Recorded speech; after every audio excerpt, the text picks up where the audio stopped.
మాట్లాడవలసిందిగా కోరుతున్నాను.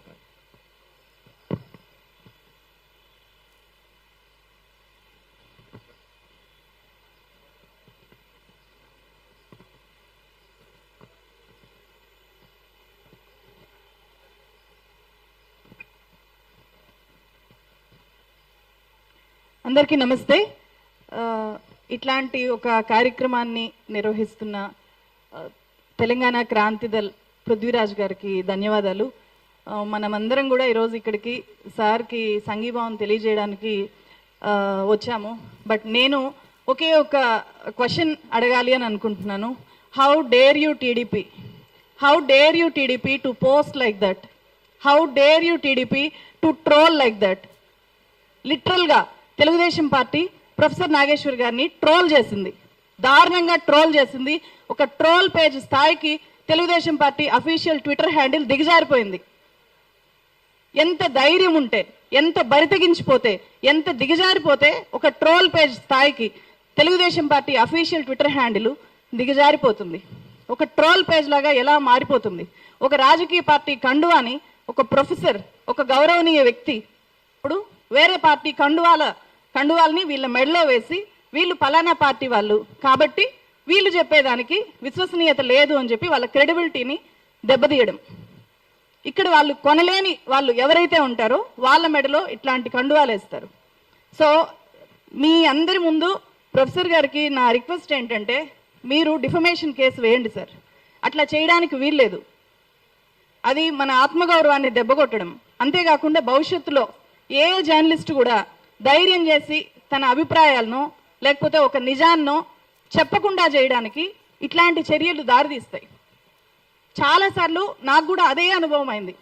ఇదే సేమ్ టీడీపీ నుంచి వైజాగ్ స్టీల్ ఫ్యాక్టరీకి సంబంధించి నేను ఒక చాలా పెద్ద ఇన్వెస్టిగేటివ్ స్టోరీ చేస్తే, వైజాగ్ స్టీల్ ఫ్యాక్టరీ పోరాటంలో భాగం అవడానికి అక్కడ ఒక ఆందోళన కోసం వెళ్తే, నేను అక్కడికి వెళ్ళగానే ఐవీఆర్ కాల్స్ చేశారు. ఆ తర్వాత టోటల్ టీడీపీ మీడియాని మొత్తం దించి, టీడీపీ సోషల్ మీడియాని మొత్తం దించి నా మెల్లో కండువా వేసి నా నుదుటిన వైఎస్ఆర్సీపీ జెండాలు అతికించి చాలా నీచంగా ట్రోల్ చేశారు. అయితే అంతకంటే దారుణం ఇప్పుడు అఫీషియల్ హ్యాండిల్స్ నుంచి చేయడం. వాళ్ళ ట్రోల్ ముఠా నుంచి అప్పుడు చేయించారు, ఇప్పుడు అఫీషియల్ హ్యాండిల్స్ నుంచి చేయించారు.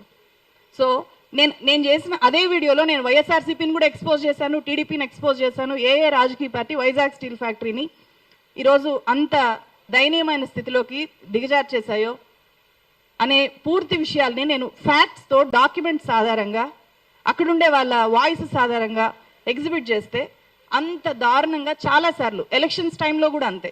అంటే ఇక్కడ నేను ఒక రాజకీయ పార్టీ అనట్లేదు, ప్రతి రాజకీయ పార్టీకి ఈరోజు ట్రోల్ ఆర్మీస్ ఉన్నాయి. వాళ్ళకి నచ్చిన వ్యాఖ్యలు ఎవరు చేసినా సరే వాళ్ళ ముఠాలనంతా కూడా ఆ పర్టికులర్ జర్నలిస్ట్ మీదకి ఉసిగొల్పుతున్నాయి. చాలా రాజకీయ పార్టీలు ఇదే చేస్తున్నాయి. ఇక్కడ వాళ్ళు వ్యవస్థీకృతంగా ఇట్లాంటి అటాక్స్ చేస్తుంటే మనం నిస్సహాయంగా ఉండిపోవాల్సి వస్తుంది. అరే ఎందుకు ఏపీ పాలిటిక్స్ గురించి మాట్లాడాలి అంటే నేను పదే ఆలోచిస్తాను. ఏపీ పాలిటిక్స్ గురించి ఒక వీడియో చేయాలి అంటే చాలాసార్లు ఆలోచిస్తాను. ఇది నిజంగా చెయ్యాలి, తప్పదు చెయ్యక అంటేనే చేస్తున్నా. ఎందుకంటే ఇదే పరిస్థితి. ఏదైనా సరే వాస్తవం చెప్పాలి అంటే అక్కడ స్వీకరించడానికి రెడీగా ఉండరు. తెలంగాణలో లాగా కాదు. ఏపీలో ఉండేవి రెండే పార్టీలు. ఉంటే నువ్వు అక్కడుండు, లేకపోతే ఇక్కడుండు. ఉంటే నువ్వు అక్కడ ఉంటావు, లేకపోతే ఇక్కడ ఉంటావు. నువ్వు న్యూట్రల్గా ఉంటావు అని చెప్పి ఎవరు నమ్మరు అక్కడ. అంత దారుణమైన పరిస్థితిలోకి మీడియా దిగజారింది. కాబట్టి వీళ్ళు న్యూట్రల్గా ఉండే జర్నలిస్టులు అనడానికి కూడా వాళ్ళు రియలైజ్ అవ్వలేకపోతున్నారు. వీళ్ళు న్యూట్రల్గా ఉంటారు, వీళ్ళు వాస్తవాలు చెప్తున్నారు, దాని నుంచి మనం ఏదైనా తీసుకోగలిగితే తీసుకుందాము, ఫీడ్బ్యాక్ కింద తీసుకుందాము అంటే కూడా వాళ్ళు డైజెస్ట్ చేసుకోలేకపోతున్నారు. వాళ్ళ దృష్టిలో అందరూ కూడా అమ్ముడుపోయిన జర్నలిస్టులే. నిజంగా వాళ్ళు అమ్ముడుపోయిన జర్నలిస్టులు అని చెప్పి భావించరేమో కానీ అట్లాంటి ప్రచారం అయితే చేస్తారు. ఎందుకు చేస్తారు, ఎందుకు భావించరు అంటే అధికారం వాళ్ళ చేతిలో ఉంటుంది. ఎవరి ఫోన్ నెంబర్ అయినా వాళ్ళ దగ్గర ఉంటుంది. ఫోన్ నెంబర్లతో పాన్ నెంబరు అటాచ్ అయి ఉంటుంది. ఎవరి అకౌంట్లోకి ఏ పార్టీ నుంచి ఎంత ఫండ్ ట్రాన్స్ఫర్ అయ్యేది గవర్నమెంట్లో ఉండే వాళ్ళు ఈజీగా తెలుసుకోవచ్చు. అట్లాంటివి ఎక్స్పోజ్ చేయొచ్చు కదా. నాగేశ్వర్ గారి ఇన్కమ్, లీగల్ ఇన్కమ్ ఎంత ఉందో నేను అందుకే చెప్పాను. నేను చేసిన వీడియో స్టార్టింగ్లోనే 10 లక్షల రూపాయలు లీగల్ ఇన్కమ్ పొందుతున్న వ్యక్తికి ఏదో టీడీపీ దగ్గర, వైఎస్ఆర్సీపీ దగ్గర డబ్బులు తీసుకోవాల్సిన అవసరం ఉంటుందా? ఎందుకు ఉంటుంది? పోనీ ఆయన ఏపీ పొలిటీషియన్గా మారాలనుకుంటున్నారా? రాజ్యసభకి వెళ్ళాలనుకుంటున్నారా? ఏమీ లేదు కదా. అంతకు మించిన మీ దగ్గర ఆధారం ఏమైనా ఉందా అని చెప్పి. ఏమీ ఉండదు. నిజంగానే అకౌంట్స్ బయట పెట్టచ్చు కదా, పలానా పార్టీ నుంచి పలానా వ్యక్తికి ఇంత ట్రాన్స్ఫర్ అయింది అని చెప్పి తెలుసుకోలేవా? గవర్నమెంట్లో ఉండే వాళ్ళు తెలుసుకోలేరా? చెప్పచ్చు కదా. అట్లా ఎప్పుడు చెప్పరు, ఎందుకంటే చెప్పలేరు. ఫస్ట్ ఒక జర్నలిస్ట్ మీద తీవ్ర స్థాయిలో అటాక్ జరుగుతోంది అంటే ఆల్రెడీ అన్ని రాజకీయ పార్టీలు ఆ జర్నలిస్ట్ని కొనేయడానికి, వాళ్ళ వైపు తిప్పుకోవడానికి ప్రయత్నాలు చేస్తుంటాయి. ఆ ప్రయత్నాలకి లొంగనప్పుడు దాడులు చేస్తాయి. ఇది నాకు చాలా చాలా ప్రాక్టికల్ ఎక్స్పీరియన్స్. సో అందుకనే ఈ సందర్భంగా టీడీపీ ఖచ్చితంగా క్షమాపణలు చెప్పాలి అని చెప్పి ఒక జర్నలిస్ట్గా నేను డిమాండ్ చేస్తున్నాను ఈ వేదిక నుంచి. వాళ్ళు క్షమాపణలు చెప్పి వాళ్ళు ట్విట్టర్లో పోస్ట్ చేసిన ఆ పర్టికులర్ పోస్ట్ రిమూవ్ చేయకపోతే కనుక ఖచ్చితంగా సార్ని డిఫమేషన్ కేసు వెయ్యాలి అని చెప్పి రిక్వెస్ట్ చేస్తున్నా. ఇక్కడ ఇంకొక విషయం కూడా చెప్పాలి. రాజకీయ పార్టీల మీద, రాజకీయ పార్టీ లీడర్ల మీద మనం ఒక వ్యాఖ్యానం చేస్తేనో లేకపోతే ఒక వాస్తవాన్ని చెప్తేనో వాళ్ళు అంత అఫెండ్ అయిపోయి ఇలా దాడులు చేస్తారు. అలాగే రీసెంట్గా మనం చూసాం బండి భగీరథ కేసులో చాలా మంది జర్నలిస్టులకి, ఇక్కడుండే వనజ మేడంకి కూడా నోటీసులు వచ్చాయి, వీడియోల్ని డౌన్ చేశారు, చాలా చేస్తున్నారు. సో అంటే మీ దగ్గర పవర్ ఉంది కాబట్టి ఆ పవర్ని మీరు ఎలా అయినా యూజ్ చేయొచ్చు. మా దగ్గర పవర్ ఉండదు, మేము ఇండివిజువల్ వ్యక్తులం కాబట్టి మేము నిస్సహాయంగా ఉండిపోవాలా? మా డ్యూటీ మేము చేయకూడదా? ఆయన డ్యూటీ ఆయన చేశారు. సో మీ డ్యూటీ ఏంటో మీరు తెలుసుకోండి. మీరు చేయాల్సిన పని పక్కన పెట్టి అటాక్ చేయడమే డ్యూటీగా పెట్టుకోవడం ఏంటి? రాజమండ్రిలో పవన్ కళ్యాణ్ గారు మాట్లాడినప్పుడు కూడా ఆ మొత్తం అరగంట సేపు నాగేశ్వర్ గారి మీద మాట్లాడాల్సిన అవసరం ఉందా? ఒక రాష్ట్ర డిప్యూటీ సీఎంకి నాగేశ్వర్ గారి మీద మాట్లాడారు. నాగేశ్వర్ గారి మీద ఎందుకు ఈ స్థాయిలో ఫ్రస్ట్రేట్ అయి మాట్లాడుతున్నారు అని చెప్పి ఆ అరగంట మీటింగ్ కనుక మనం చూస్తే తమిళనాడు పాలిటిక్స్ ఆయన్ని చాలా ఇబ్బంది పెట్టేశాయంట.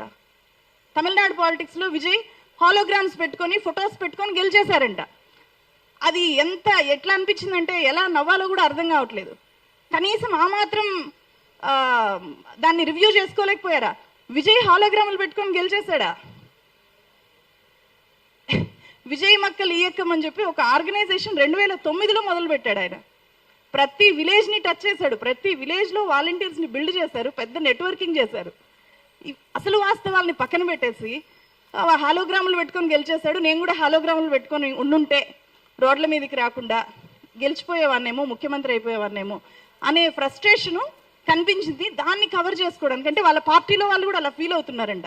దాన్ని డైవర్ట్ చేయడానికి ఏమైనా ప్రొఫెసర్ నాగేశ్వర్ గారి ఇష్యూని వాళ్ళు ముందు పెట్టి వాళ్ళ విత్ ఇన్ ద పార్టీని ఒక యాక్టివేట్ చేయడానికి ఎప్పుడు ఒక్కొక్క మూమెంట్ కావాలి కదా. సో ప్రజా సమస్యల మీద మూమెంట్ చేయలేరు కాబట్టి ఇలాంటి ఒక ఇష్యూని ఏమైనా తీసుకున్నారేమో అని కూడా అనిపించింది నాకు. Thank you so much. Thank you. Andhra బిడ్డ, తెలంగాణ ఆడబిడ్డ అని చెప్తున్నా.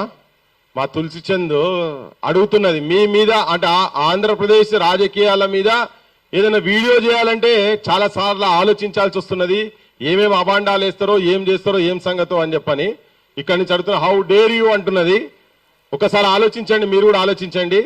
ఏ వార్తలైనా వాస్తవాలు ఎంత ఉన్నాయి, ప్రజలకు ఏది అనుకూలమో అది రిసీవ్ చేసుకోవాలి. ఆ పరిజ్ఞానం ఉండాలని చెప్పాల్సిన ఇప్పుడే ఓ చర్చల బయటపడ్డది ఏంటంటే, ఇప్పుడు పవన్ కళ్యాణ్ అంటేనే నాగేశ్వర్ సార్ మీద అగేన్స్ట్ గా మాట్లాడిందేమో వాళ్ళ వార్తాపత్రికలలో శీర్షికల ఫ్రంట్ పేజీలలో వస్తాయి.